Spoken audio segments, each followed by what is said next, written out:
اللہ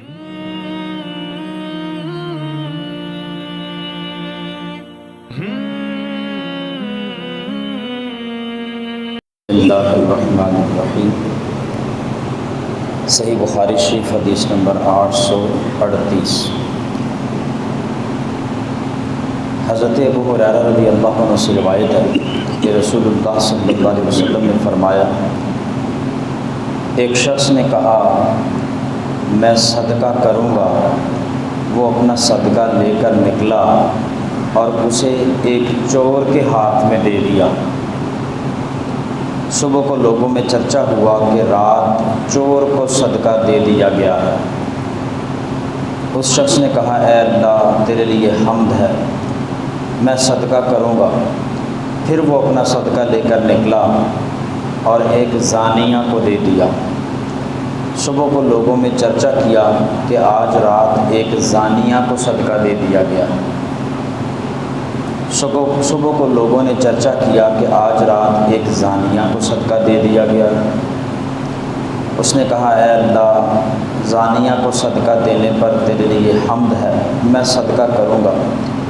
پھر وہ اپنا صدقہ لے کر نکلا اور ایک مالدار کو دے دیا۔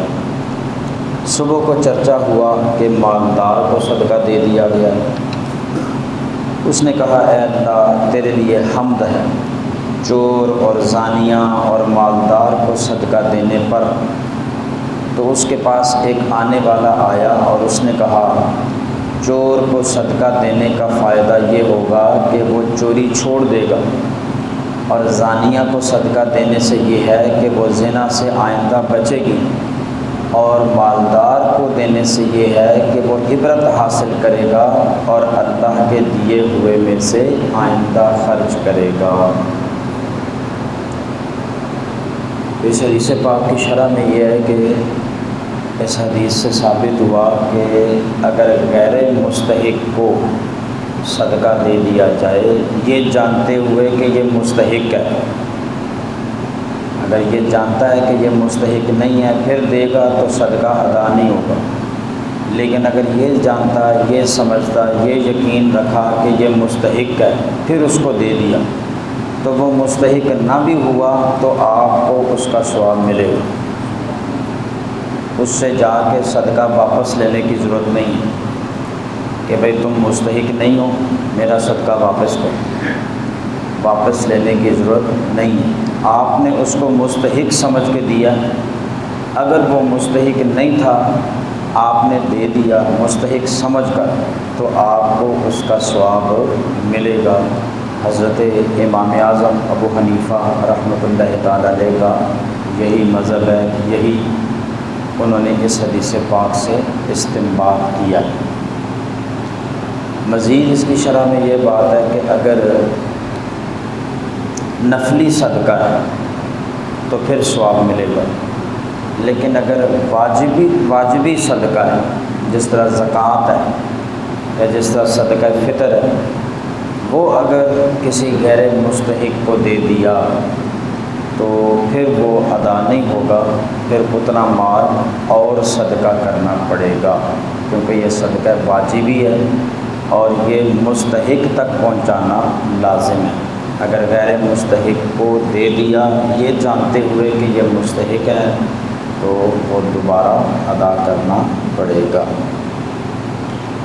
تو اس حدیث پاک کی شرح میں یہ بھی ہے کہ چونکہ حضور علیہ السلام نے وہ بندے کا نام نہیں بتایا تو ہو سکتا ہے یہ سابقہ امتوں کا واقعہ ہو، اس وجہ سے اس بندے کا جس نے اس طرح 3 رات تک ایسے کرتا رہا اس کا نام ذکر نہیں کیا گیا۔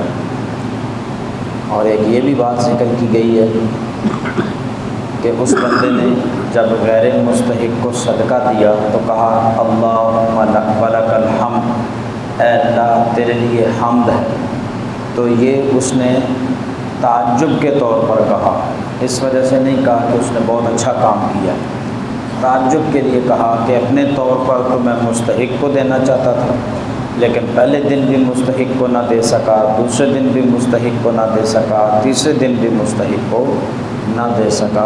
اپنے اس عمل پر تعجب کی وجہ سے، حیرانگی کی وجہ سے اس نے یہ جملہ بولا، اے اللہ تیرے لیے حمد ہے۔